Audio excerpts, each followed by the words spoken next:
Muito bem, nós vamos começar aqui pela lição de Juvenis, nesta revista maravilhosa, Uma Viagem pelo Antigo Testamento, a lição 6 de Juvenis, o tempo dos juízes.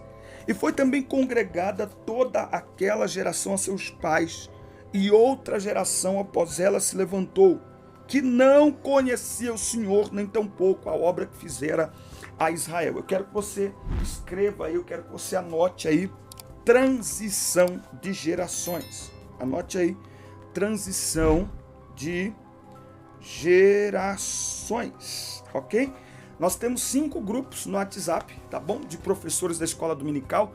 O link tá aí, acesse meu site, você vai ver que tem um link lá para os grupos de professores da IBD. Tem um e-book gratuito para relacionamentos de jovens, para namoro, e também tem um link para você baixar o conteúdo da aula em PDF, slides, comentários e muito mais. Olha só, transição de gerações. Esse aqui é um dos textos que desde a primeira vez que eu li, mais me chamaram a atenção, me causaram, como que eu posso dizer, não é estranheza, mas me causaram um certo temor, um certo medo. Olha o que esse texto diz. Aquela congregação foi congregada. Qual congregação que ele está falando aqui? Aquela que saiu do Egito, ok? Os pais, enfim, quem saiu do Egito na fase adulta, ok? E outra geração se levantou. Qual que é essa outra geração que se levantou? É aquela geração que foi nascendo e crescendo ao longo do deserto, tá certo? Então, essa geração aqui do povo de Israel, eles tinham ali na faixa etária, eles caminharam 40 anos no deserto até chegar em Canaã e tal. Essa geração aqui tinha, boa parte dela, eles estavam aí nos 20 anos, entende? Por aí, boa parte dela. Agora o texto diz assim, ó. Essa geração, essa nova, não conhecia o Senhor, nem a obra que ele fizera. Esse é um ponto-chave. Eles não conheciam o Senhor, nem a obra que ele fez. Ou porque ainda não tinham nascido, ou porque eram pequenos demais para entender tudo o que estava acontecendo ali no deserto, o cuidado de Deus, o poder de Deus, as obras maravilhosas de Deus. Mas o que chama a atenção é que o texto diz que eles não conheciam o Senhor. Eu costumo dizer que nós estamos vivendo hoje exatamente esse momento. Como que a gente diria? Como igreja, falando assim, como igreja. É um tempo de transição em que os mais antigos, os nossos pais, nossos avós, aqueles que ainda estão vivos, eles olham para a atual geração e eles não enxergam, nessa geração de hoje traços, sinais de experiências que eles viveram no passado. O grande desafio da atual liderança de jovens e de adolescentes, anota aí, pega a caneta e anote aí, se alguém tiver tempo aí, estiver assistindo aí agora, escreve aqui nos comentários, escreve assim, ó, o grande desafio da atual geração de líderes de jovens e adolescentes é ajudá-los a ter um encontro com Deus, a conhecer Deus de verdade. Esse é o grande desafio. Gálatas 4,19 me impacta demais. Paulo diz, filhinhos, por quem de novo sinto dores de parto, até que Cristo seja formado em vós. Tem uma pesquisa que nós estamos fazendo aqui sobre professores e líderes de EBD. Eu vou deixar o link aqui na descrição também. Você clica e participa desta pesquisa. E tem um vídeo que eu já gravei com uma leitura parcial do que quer dizer. Você é líder, está líder, é professor ou está professor. Você está convicto, você se sente preparado, quer se preparar. Muito importante. Vamos lá. Tópico 1 aqui, ó, o tempo dos juízes. A ausência de um líder. Após a morte de Josué, o último grande líder que todo o povo até aquele momento, nenhuma liderança se estabeleceu ou se consolidou. O povo então se dispersou, cada um em sua tribo, e começou a agir de maneira distinta das leis dadas pelo Senhor. Esse povo aqui, eles eram carentes de alguém que guiasse eles.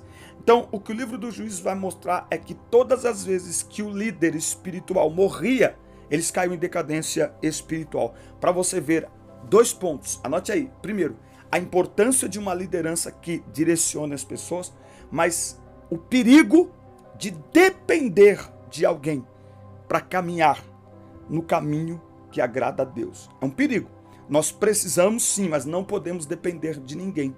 Salvação individual, a caminhada cristã também é individual. Os líderes estão aí para nos direcionar, para nos aconselhar, para nos pastorear, para nos liderar, para nos influenciar, para nos inspirar. Mas nós não podemos depender. Quem depende de líder, quando o líder morre ou quando o líder cai, ele se frustra com o líder e acaba se frustrando com o reino. Isso é um grande problema. Muito bem. E aí, toda vez que um líder morria, eles começavam a se afastar ali do Senhor. E aí você vai perceber no livro dos Juízes que o livro dos Juízes ele traz uma forma, não é, muito forte de ver como é que Deus tratava. Olha como é que diz o capítulo 3 de Juízes. Ora, estas são as nações que o Senhor deixou para por elas provar Israel, tantos quantos em Israel não tivessem conhecido todas as guerras de Canaã, somente para que as gerações dos filhos de Israel pudessem saber e ensiná-los a guerra, pelo menos aos que antes nada sabiam, ao saber 5 senhores dos filisteus, todos os cananeus, os sidônios, os heveus que habitavam no Líbano, desde o monte tal, eles haveriam de provar Israel através deles, para saber se eles obedeceriam aos mandamentos do Senhor, os quais ele ordenou aos seus pais pela mão de Moisés. Olha só os 5. Os filhos de Israel habitaram no meio dos cananeus, heteus, amorreus, ferezeus, heveus e jebuseus, e tomaram suas filhas por esposas, coisas que eles não deveriam fazer, e deram suas filhas aos seus filhos e serviram aos seus deuses. Presta atenção no versículo 7. Os filhos de Israel fizeram mal aos olhos do Senhor, e se esqueceram do Senhor seu Deus, e serviram Baalim e os arvoredos. Capítulo 4. Os filhos de Israel novamente fizeram o que era mal aos olhos do Senhor. Olha que coisa. Capítulo 6. Os filhos de Israel fizeram mal aos olhos do Senhor. Olha que coisa. Sempre é isso que está aqui acontecendo. Olha, capítulo 13. Os filhos de Israel fizeram mal diante dos olhos do Senhor. Sempre o texto ele vai trazer essa menção, porque eles estavam sem liderança e eles se afastaram do Senhor. E é aqui que vai entrar o ciclo dos juízes. É um ciclo de desobediência e opressão. Um tipo de desobediência e opressão. Eles acabavam se afastando do Senhor. Deus levantava um líder quando eles clamavam. Quando eles clamavam, Deus levantava um líder e esse líder ia lá, livrava eles, guiava eles, eles obedeciam. Quando esse líder morria, eles se afastavam novamente do Senhor. Muito bem, então é uma gangorra espiritual. A primeira coisa que me chama a atenção aqui no tópico 1, esse tempo de juízes, ele é marcado por uma gangorra espiritual. Quando tinha alguém para liderar, eles se aproximavam de Deus. Quando essa pessoa morria, eles se afastavam de Deus. Então, novamente, nós precisamos, mas não podemos depender. A nossa fé, a nossa caminhada cristã não pode depender de homem algum. Muito bem. Tópico 2, e se você ainda não se inscreveu, inscreva-se, meu irmão, que isso aqui dá trabalho. Inscreva-se, ative as notificações e comenta aí, deixe o seu comentário, a sua contribuição para a nossa aula. E se você tem facilidade em fazer dinâmicas nos grupos do WhatsApp, eu sempre coloco lá as dinâmicas, aliás, da irmã Sulamita Macedo. Anote aí, e eu vou colocar os links aqui do blog da irmã Sulamita Macedo, que é o blog Atitude Aprendiz, e também tem um blog da irmã Dália Helena, que é um blog muito bom. Se você tem facilidade de fazer dinâmicas, me chama aí no WhatsApp para a gente combinar e você grava e manda para mim. Eu não tenho como gravar as dinâmicas, é muito conteúdo aqui para o canal, certo? Vamos lá. Gideão, Israel nas mãos dos midianitas. Um dos grandes juízes que Israel teve, não é? Gideão possui uma incrível história entre os juízes do povo hebreu. Em seu tempo, os filhos de Israel fizeram o que era mal aos olhos do Senhor. E aí, Deus vai permitir que os midianitas os oprimissem. E o que eles faziam? Eles entravam em Israel e pegavam tudo. Eles vinham, a Bíblia diz que eles vinham como gafanhotos. E eles entravam na terra, eles ficavam esperando a hora da colheita do trigo e da uva. Eles entravam na terra como gafanhotos e arrasavam tudo. O que eles não colhiam para levar embora, eles destruíam. A Bíblia diz que Israel empobreceu muito. É interessante que Gideão, ele vai malhar trigo no lagar. O lagar não é lugar de malhar trigo, é lugar de pisar uvas. Mas lá no lagar, pisando uvas, Deus vê em Gideão, que era um adolescente, uma atitude diferente. E a atitude de Gideão, em meio àquela situação de opressão, de dificuldade, de empobrecimento, de ameaça dos midianitas, chamou a atenção do Senhor, e o Senhor chamou a Gideão. O que me chama a atenção é o que o anjo do Senhor diz a Gideão. Diz assim: o Senhor é contigo, varão valoroso, vai nesta tua força. Interessante que Gideão retruca e diz: mas eu sou menor na casa de meu pai e a minha casa também é bem pequenininha. É muito interessante. Todas as vezes que Deus chama alguém, ou quase todas as vezes que Deus chama alguém, é muito comum que a pessoa diga para Deus as suas limitações.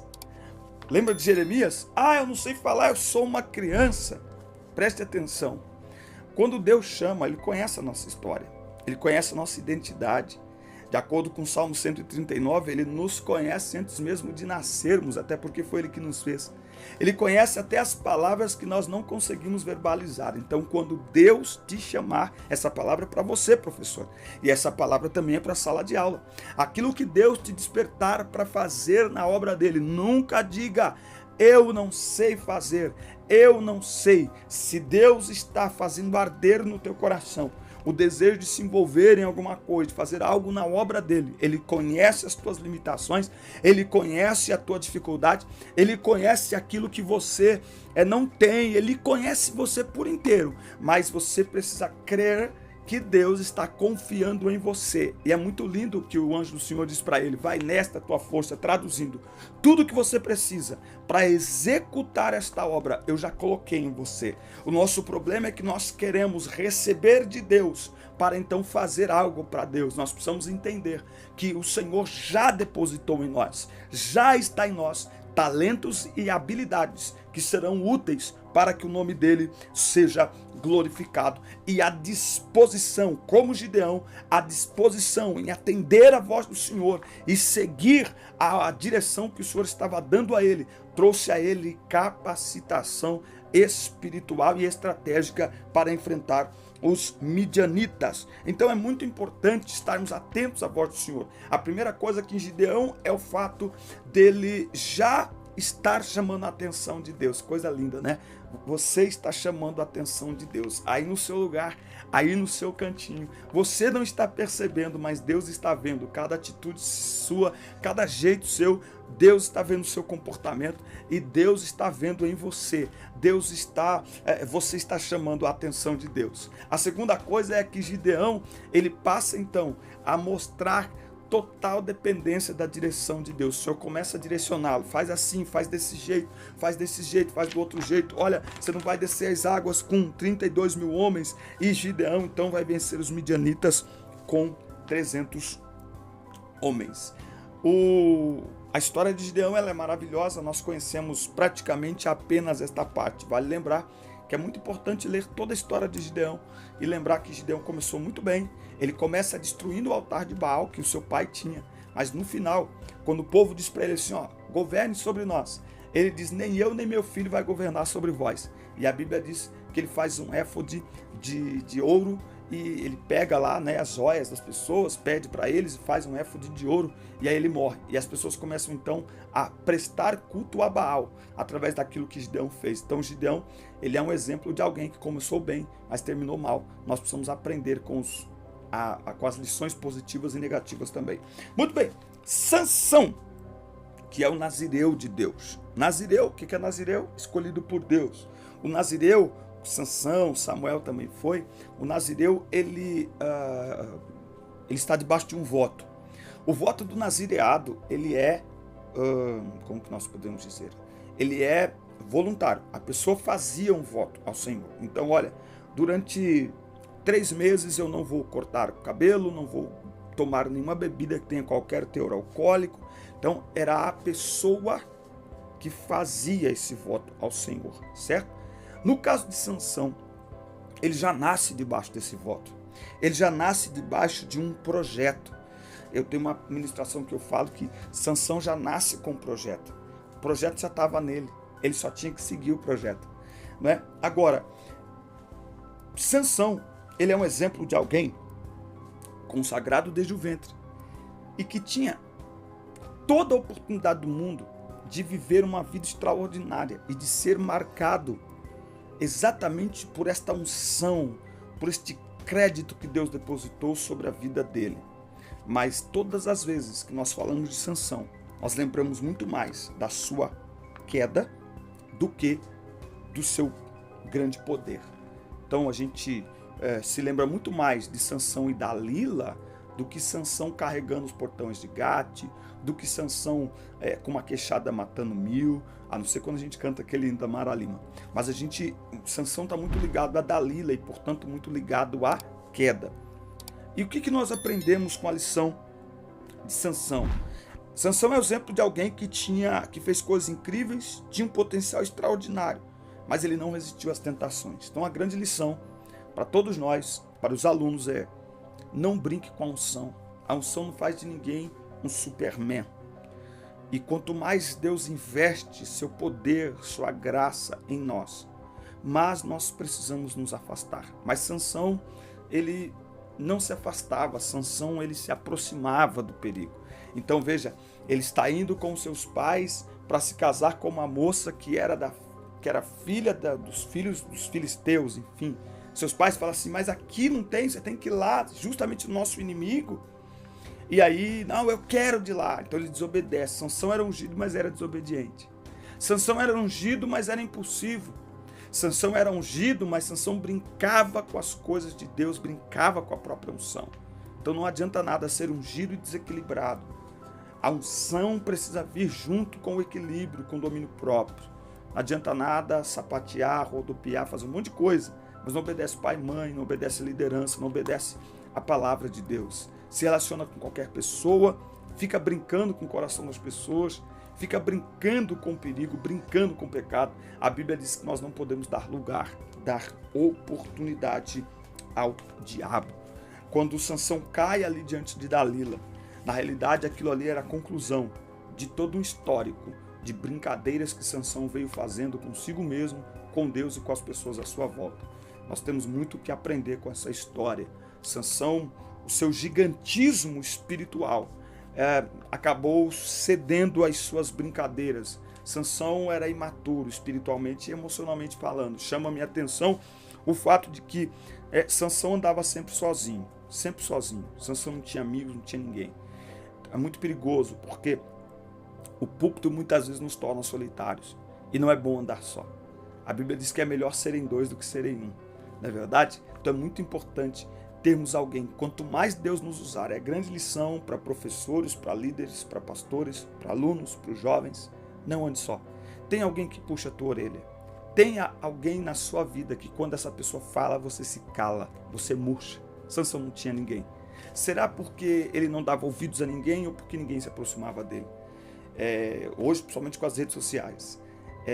Eu falo isso porque a gente prega, sei lá, em 10, 15 igrejas no mês. E são poucos os pastores que quando acaba o culto chamam a gente para uma conversa. São poucos. Porque a unção, o altar, a performance no altar, ela cria um blindex em torno de nós, de quem canta, de quem prega, do pastor. E não pode ser assim. Nós precisamos de pessoas que orem por nós, intercedam por nós, nos puxem a orelha, nos aconselhem, nos motive. Nós precisamos. Muito bem. Samuel é, entre estes aqui, é o grande exemplo, não é? Juiz, profeta e sacerdote. Samuel foi fruto das orações de sua mãe Ana, que o consagrou ao Senhor antes mesmo de recebê-lo, não é? Então, ele foi levantado por Deus como profeta. Veja, Israel estava precisando de um sacerdote, porque a casa de Eli, os seus filhos Ofni e Finéias já tinham se rebelado contra o Senhor e Deus tinha decidido destruí-los. Então, Ana ora por um filho, mas ela vai receber mais do que um filho. Ela vai receber um profeta, um juiz, um sacerdote. Ou nós podemos dizer que Samuel, anote aí, Samuel foi um presente de Deus para aquela geração. Samuel Anote aí, escreve aí nos comentários. Não se inscreveu ainda, irmão? Inscreva-se, meu querido, inscreva-se. Samuel foi um presente de Deus para aquela geração. E uma grande lição que temos em Samuel quanto ao ambiente. Sabe aquela coisa assim? Olha, diga-me com quem andas, direi quem és. Cuidado com quem você anda, cuidado. Pois bem, a Bíblia diz que Ana, depois que Samuel desmamou, a Bíblia diz que Samuel foi levado e passou então a estar ali diante de Eli. O ambiente ali não era um ambiente maravilhoso, um ambiente fervoroso, não. Era um ambiente de prostituição. Ofni e Finéias, eles se prostituíam com as mulheres à porta da tenda. Então o ambiente ali estava completamente corrompido. Mas Samuel manteve-se fiel ao Senhor. Samuel assimilou desde cedo qual era o propósito que Deus tinha já determinado para a vida dele. Então nem sempre é o ambiente, não. Aliás, só é um ambiente quando nós já estamos propensos, sabe? Quando nós já estamos propensos ao erro, quando nós já estamos propensos à queda, quando nós já estamos propensos a pecar, aí o ambiente ajuda, aí o ambiente colabora. Mas se nós estivermos firmados em Cristo, não tem ambiente que nos corrompe. José é um grande exemplo disso, Daniel, Azarias, enfim, os meninos lá, Daniel e seus amigos lá, fugiu aqui da memória, Daniel, Misael, Azarias e Ananias. Pronto, os 4 lá, é que eu quis falar os nomes judaicos dele, não quis falar os nomes babilônicos. Os 4 lá na Babilônia são exemplos disso. Olha o que diz Tiago, capítulo 1 e 13. Que homem algum ao ser tentado diga, por Deus sou tentado. Porque Deus não pode ser tentado pelo mal, e a nenhum homem tenta. Mas cada homem é tentado quando atraído e seduzido pela sua própria concupiscência. Então, não é o ambiente. O ambiente só tem efeito na nossa queda, na queda de alguém, quando a pessoa já está determinada a pecar, ou propensa a pecar, ela já está, se encaminhando, ela está permitindo já os seus desejos dominarem. Aí o ambiente vai lá e dá uma ajudada. Do contrário, não tem essa de ambiente ou não. E seja ambiente ou não, o pecado está em nós, então a responsabilidade é nossa. O povo pediu, Deus atendeu e por meio de Samuel, o primeiro rei de Israel foi ungido. Samuel passou bastante tempo como rei, ele viu Saul ascender ao trono. Através de Samuel, Deus rejeitou o reinado de Saul, e vale lembrar que Deus rejeitou o reinado. 1 Samuel 16, até quando terás dó de Saul, havendo eu o rejeitado para ser rei de Israel? Deus não rejeitou Saul como pessoa, Deus rejeitou o reinado de Saul. Então, Deus rejeitar a nossa oferta não significa que Ele está nos rejeitando. Deus rejeitar aquilo que estamos fazendo para Ele não significa que Ele está nos rejeitando. Porque para Deus mais importante do que o que fazemos somos nós. Mais importante do que o perfume é o vaso. Mais importante do que o altar é a oferta. Mais importante do que o corpo é a alma. Então Deus queria restaurar Saul, mas Saul não entendeu desse jeito. E Samuel se tornou um grande marco histórico para Israel. Não dá para nós falarmos da história do povo de Deus sem falar de Israel e o impacto que ele teve. Então a grande lição é, Samuel foi um presente para aquela geração. E eu acredito que os meus filhos são um presente para esta geração. Os alunos que você lidera são um presente para esta geração. Amém? Um forte abraço, que Deus nos abençoe. Essa foi a nossa reflexão da lição 6. Assista, curta, compartilhe, inscreva-se aqui no canal e nos vemos no nosso próximo encontro na próxima semana. Deus abençoe.